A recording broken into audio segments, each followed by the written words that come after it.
Hey everybody, it's Gypsy. Um, Today I want to talk about the fear of change. A lot of this has to do with the accident I just had and what today's date is. Um, I've had fears of change, but not like really huge. It's not that I was ever that really afraid of it. I guess more specific things I've been more afraid of. But there are people who are afraid of changes in their lives. And I've had like some really huge changes. And I have to wonder, and I'm not going to say I know the answer to this because I don't think I really do, even for me. I have an idea, but I'm not really positive.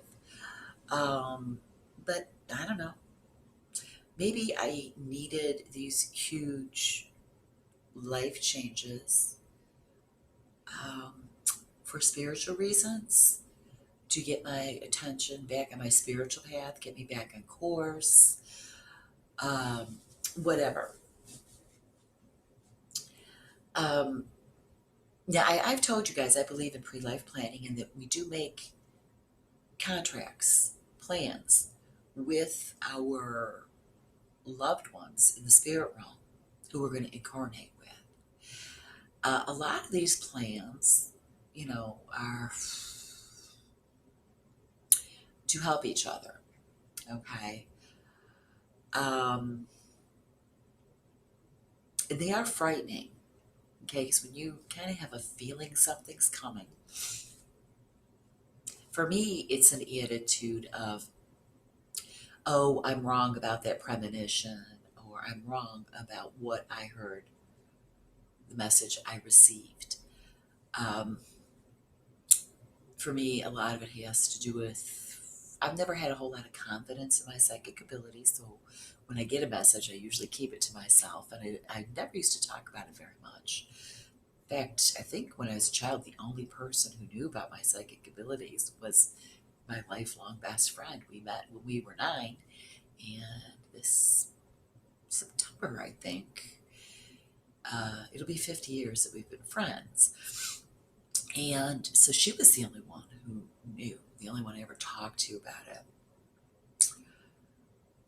So whenever I receive a message or I have one of my premonitions, one of my claircognizance, that something's coming, I brush it under the rug, especially with claircognizance, because I'm just worrying about nothing. I'm just being a worry wart or whatever.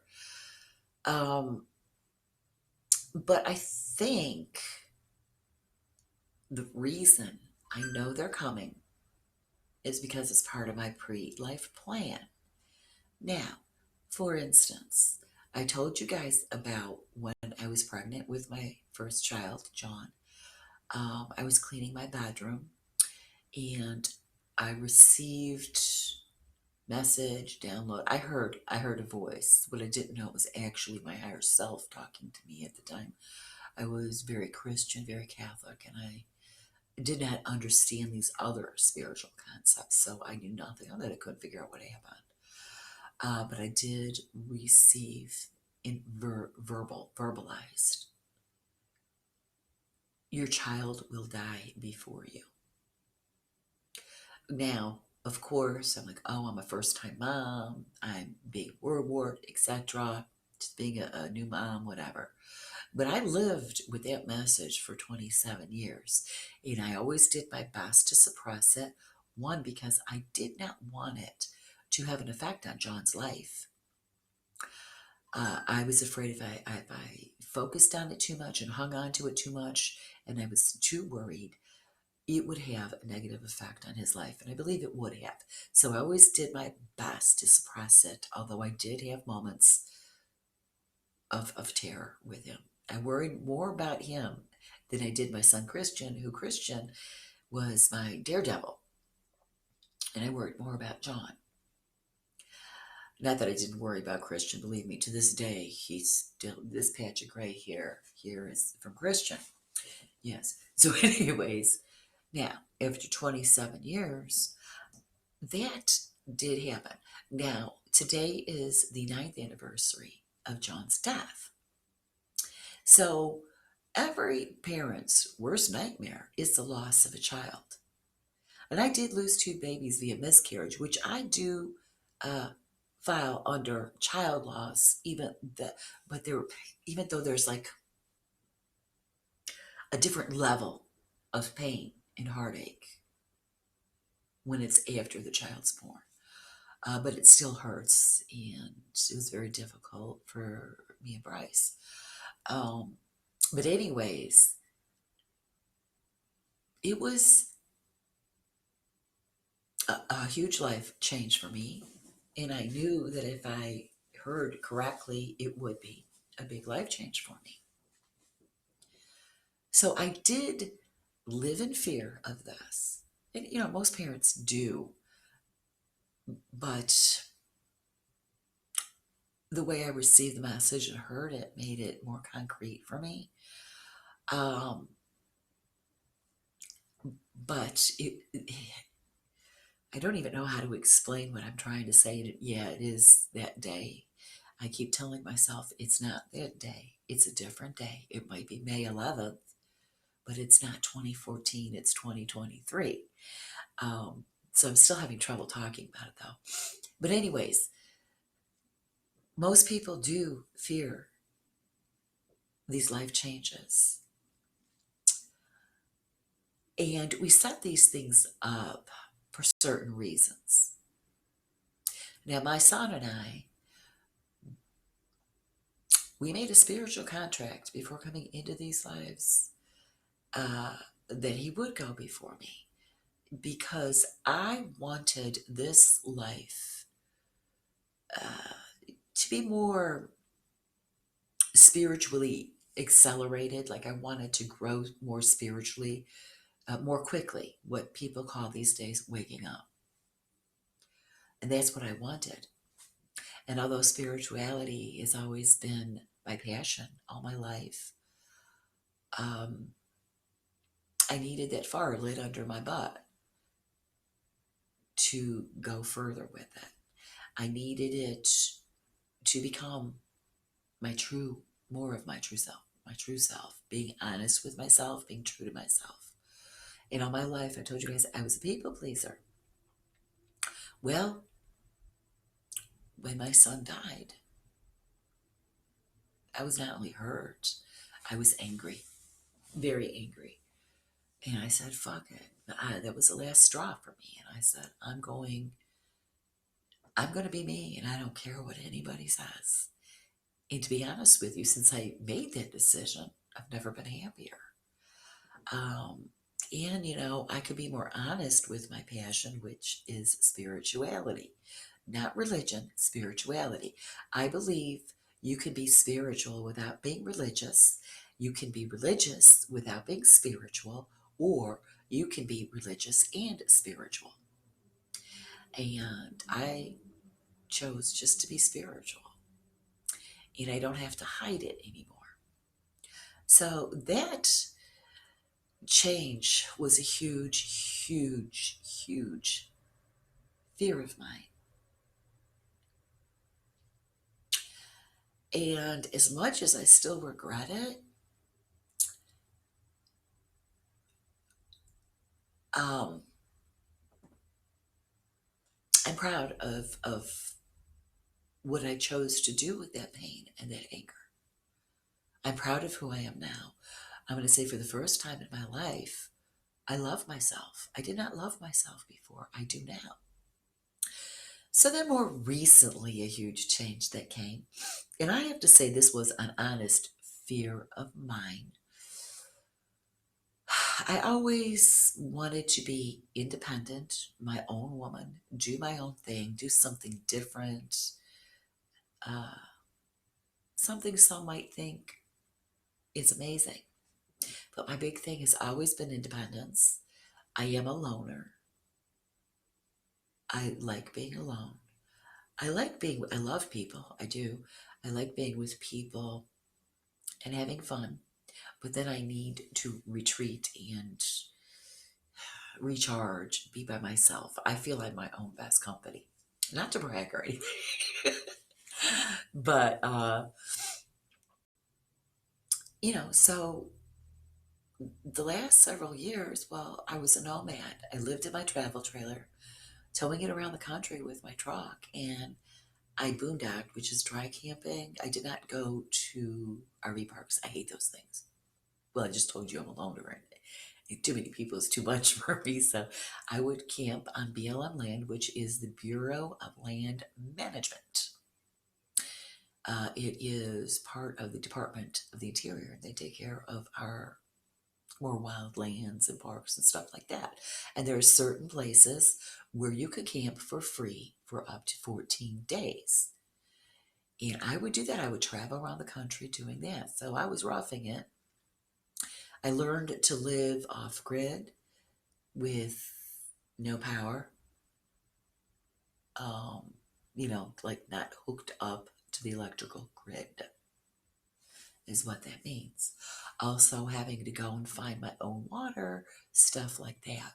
I learned how to do that and I became very, very independent, which is something, I mean, I was always independent, but this was a new level of independence. And I loved that life. It was an adventure. And then, well, I bought that property last year in New Mexico. Thought I'd settle there and, build a tiny home off grid, live off grid, and create a small homestead. And I loved that I was doing it myself. I loved the independence and stuff. But around last summer, I started to have these concerns, worries, odd fears coming up. Not that I was hearing verbally from my higher self or another being in the universe. But first, I was beginning to question, I loved my property and everything. Was I doing the right thing? Is this where I'm supposed to be right now? I kept pushing it aside. And then I started to realize I'm in the middle of nowhere. Postmenopausal woman on her own. What if I fell? What would I do? I kept telling myself I had to come up with an emergency plan. Okay. Um, I started worrying about stuff like that when I never did before. And then, several years ago, I was diagnosed with osteopenia. And I mean, as late as maybe a week or two before I fell, I was thinking I needed to go have my bone density checked again to see if the osteopenia maybe progressed into osteoporosis or anything like that. Maybe I should do something about it. But again, I told myself I was being silly. Well, somewhere in my inner being, I knew something was coming. There was another life change coming, and it would have to do with these things. Now, because I don't really trust my abilities, I keep brushing them aside. And I knew something was coming, but I ignored it. But I feel that maybe I was on the wrong course at this point in my life. Maybe switching from being a nomad to having a piece of property or what. I'm not sure. I'm not sure what the reason for this is yet. Um, but I do feel there is a spiritual reason for what just happened because on the night of January 31st, um, I just put Sirius on, he's laying over there, on his tie out. I had it hooked to the bumper of our trailer. And he was warning me of something. And I went out to see him. A strange car was driving around our property. And he went to go show me. And how he shows me is he runs in the direction of what's bothering him, what he wants to show me. And he ran past me. And as he did, I looked down and I saw his tie out attached to the trailer was around me. Like went from the trailer behind me. And I thought, oh my God, he ran in front of me. I'm in danger. And I looked and I saw his tie. Now, a dog, he's Great Pyrenees. I'd say now he's getting close to 100 pounds. You have to have a thick cable tie up. oh shit, and I saw it coming at me at top rate speed because he was running really fast. And I wanted to get out of the way and I couldn't. So it hit me. I was facing this way and the thing hit me this way. How? Yet it was my left leg that broke. Because what happened was I flew up in the air with that force and flipped onto my left side. So it finally happened. And I find myself back home in Ohio, where I was born, raised, and lived the first 54 years of my life. And I swore I was never going to come back to Ohio. And I don't know if I was meant to come home to Ohio and I was refusing spiritually. And for some reason, it was in my life plan that I did. Or if it has something to do with my family. I know now that I'm here, and when I say my family, I mean the four of us, my nuclear family. But on the other hand, my mother is in a nursing home right around the corner from here. I feel I need to be here for her right now. And I do know that last summer, when my sister called me, it brought some things to my attention. I kind of felt like I need to help my mother and my sister, but I didn't know how from such a long distance. So I don't know if that had something to do with it. Now, sometimes we have fears that are, yeah, they're just like nonsense for whatever reason. It could have to do with the past life, something that happened earlier in your current life, whatever. Um, there's sometimes just nonsense that you just need to deal with. On the other hand, there are fears we have that we sense are coming. Something's going to happen. Okay, so I had twice in my life where that happened to me. So sometimes we're connecting to our higher aspect and getting that information about our life, and we know these things are coming. I do thank myself and my higher self that this time we waited before telling the physical aspect something was coming, because the last time 27 years was just too damn long to live with that fear. Anyways, um, you have to kind of check yourself on this stuff. Now, I take not living in fear so seriously that if I do have a fear, well, no, I'm just living in fear. I'm going to ignore it and move on with my life, and I'm going to live. And, sometimes, all right, maybe my higher aspect was telling myself I should be taking better care of myself. You're at your postmenopause. You know what happens to your bones. You're a single woman living by herself in the middle of nowhere. You were diagnosed with osteopenia years ago. Maybe you should start taking better care of yourself. And I didn't listen. So I had this fall. And my surgeon said this injury comes in varying degrees, and mine is like at the worst end. So anyways, yeah, I mean, I think it was that. I just had another thought of what it might have been, and it slipped my mind. Um, so I will. We have to learn what fears that are silly fears, and we're actually choosing to live in fear, because fear is a choice. Okay, so if you're buying into the narrative of this planet, and you're choosing to be afraid of all these things they're throwing at us, which I don't. I sit here and listen. I'm more observing. And I'm not saying you shouldn't make changes to things you think are serious, but to choose to live in fear, you are doing yourself a disservice, because you are not truly living if you choose to live in fear. Now, if you could learn the difference, which I do know the difference, but because my lack of confidence in myself, and also I didn't want to deal with it. No, I don't want my life to change. I'm having fun being a wild and crazy single nomad on the road and doing all this other stuff that most women my age don't do, and I don't want it to change. It could be that it was just time to come home. I don't know. So you have to learn to discern which are you connecting psychically to something that you're being warned about coming, Or are you just choosing to live in fear? I'm not, it's like deep down, I know the difference, but I keep choosing for it to be, um, I'm choosing to live in fear if I accept this. So it's very odd. It's hard to distinguish. Now, if you're listening to the news or watching television or any of this other circus that's been going on, and you're choosing to live in fear with that, I think that's a choice to live in fear.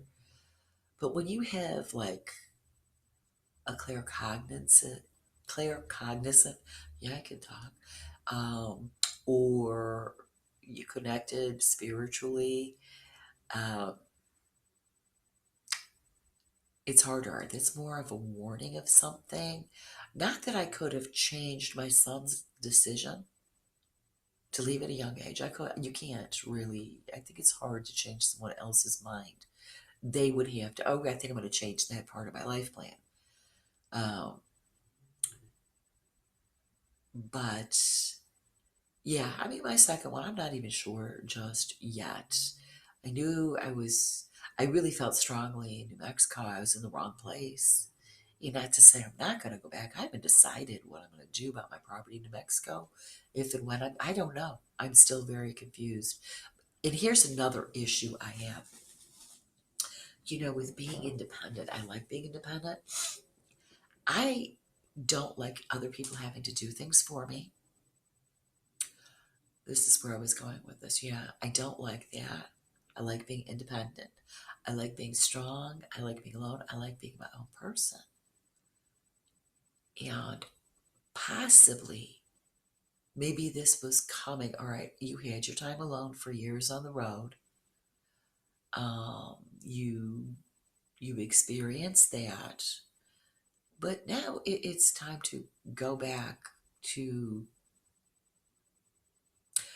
allowing others to help you with certain things. Not that I'm going to be dependent on others, but when need be, I think maybe I need a lesson in knowing when I need to rely on others and accepting it.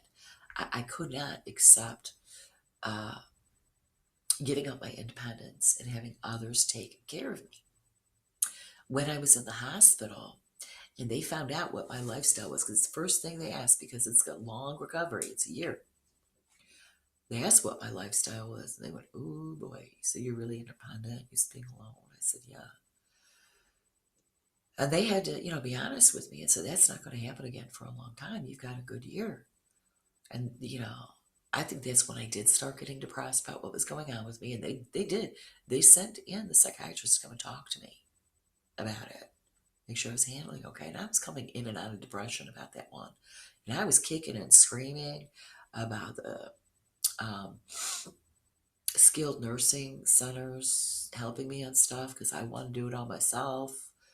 Um, and then not having to live with someone else. I was kicking and screaming about that.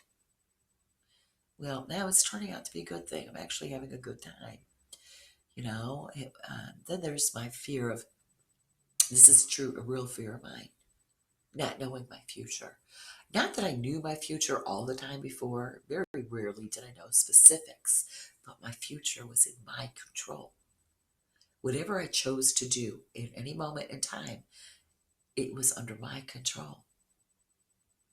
But it's not anymore. Now it's based on, where's my recovery going to be a year from now? Um, Being with my family again and near my mother, what's going to happen with my mother too. More so what's happening with me affects me. And it's like, I don't have the control I did before. Before it was, I didn't, Sirius is snoring. That's my dog. Um, I didn't always know what I was going to do. I just knew that whatever I wanted to do, I had the ability to make it happen. Now I don't know what's going to happen in whatever I choose. I mean, right now I can't even get outside by myself.